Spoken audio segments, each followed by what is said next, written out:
Hello, আসসালামু আলাইকুম। বরাবর মতো চলে আসলাম নতুন আরেকটি চমৎকার ভিডিও নিয়ে। আজকে হচ্ছে আপনাদেরকে বিভিন্ন ধরনের গেট লাইট আপডেট, অনেক গেট লাইট নামছে আমাদের অলরেডি। সেগুলো দেখানোর চেষ্টা করব। দেখতে পাচ্ছেন ছোট সাইজ এবং বড় সাইজ সবগুলো হবে। বড় সাইজ যেগুলো ওগুলো কিন্তু দাম অনেক বেশি। কারণ এগুলো হচ্ছে অ্যালুমিনিয়াম বডি। অনেকে ভাই জিজ্ঞাসা করেন, "ভাই এত দাম?" এগুলো হচ্ছে বাহির থেকে ইম্পোর্ট করা প্রোডাক্ট, অ্যালুমিনিয়াম বডি। এগুলো কিন্তু ঝং ধরবে না কোনো সময়, হ্যাঁ?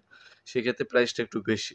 আর লোকাল যে প্রোডাক্ট থাকবে সেগুলোর দাম কম আছে। যোগাযোগ করবেন, যদি আপনার কম দামে প্রয়োজন হয় আগেই বলবেন, ভাই আমার একটু বাজেটের মধ্যে কম দামে প্রয়োজন। সেক্ষেত্রে আমরা আপনাদেরকে যে আমাদের দেশি প্রোডাক্টগুলো আছে সেগুলো দেখানোর চেষ্টা করব। বাইরে অ্যালুমিনিয়াম বডির দামগুলো একটু বেশি হয়ে থাকে সাধারণত। আপনার বাজেট যদি থাকে সেক্ষেত্রে আপনি এগুলো নিতে পারেন। আর যদি বাজেট কম থাকে সেক্ষেত্রে আমাদের কাছে অপশন আছে মিডিয়াম দাম এবং কম দামের মধ্যে, সেগুলো আপনারা দেখে নিতে পারেন আমাদের কাছ থেকে। আমাদের ভিডিওতে মূলত প্রোডাক্টগুলোর দাম বলা হয় না, কারণ এগুলো বাইরে থেকে ইম্পোর্ট করা হয়। এগুলো হচ্ছে অনেক সময় দাম আপ ডাউন করে ডলার রেটের উপরে। হ্যাঁ, কস্টিং এর উপর প্রাইসটা আপ ডাউন করে। অনেকে বলেন, ভাই ভিডিওতে বললেন